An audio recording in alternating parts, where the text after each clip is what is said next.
by Ayan Babu, Panditpura.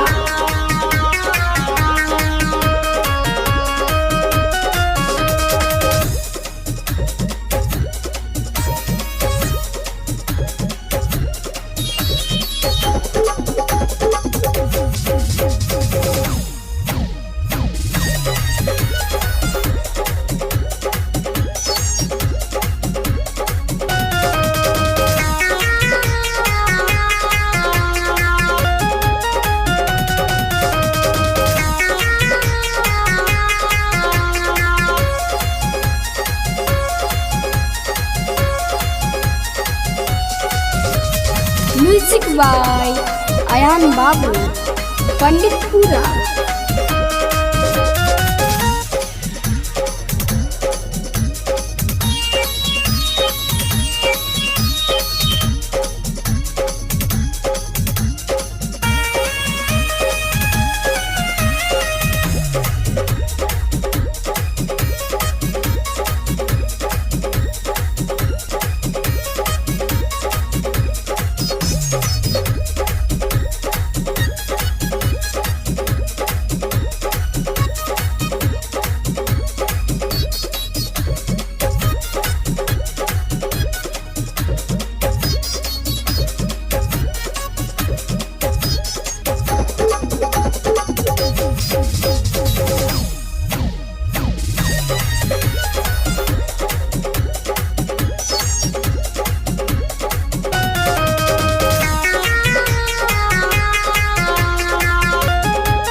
Music by Ayan Babu, Panditpura.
Dummy बताने से पहले एक बार बता रहा हूँ कि अगर मेरे चैनल को सब्सक्राइब नहीं किए तो प्लीज़ सब्सक्राइब कर लीजिए और बेल आइकन जरूर प्रेस कीजिए ताकि कोई सा भी ट्रैक छोड़ूँ आपके पास नोटिफिकेशन पहुँचे और मेरा ट्रैक अच्छा लगे तो लाइक सब्सक्राइब जरूर कीजिए।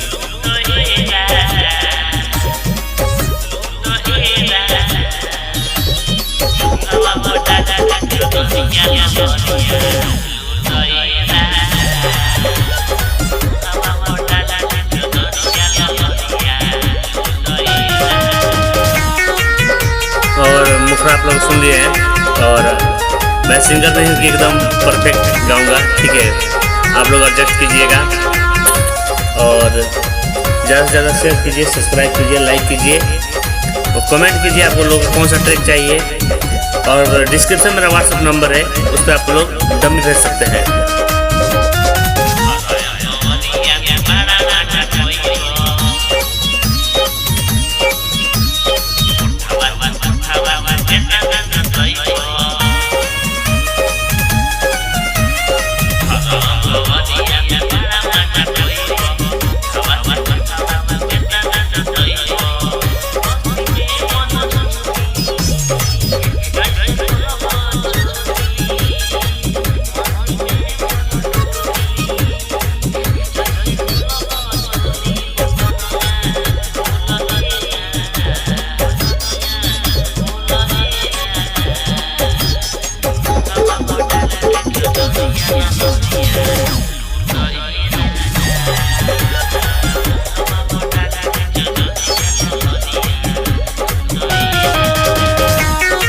क्या किया हूँ कि जो मुखड़ा के बाद जो अंतरा है उसी अंतरा को दोबारा पेस्ट कर दिया हूँ।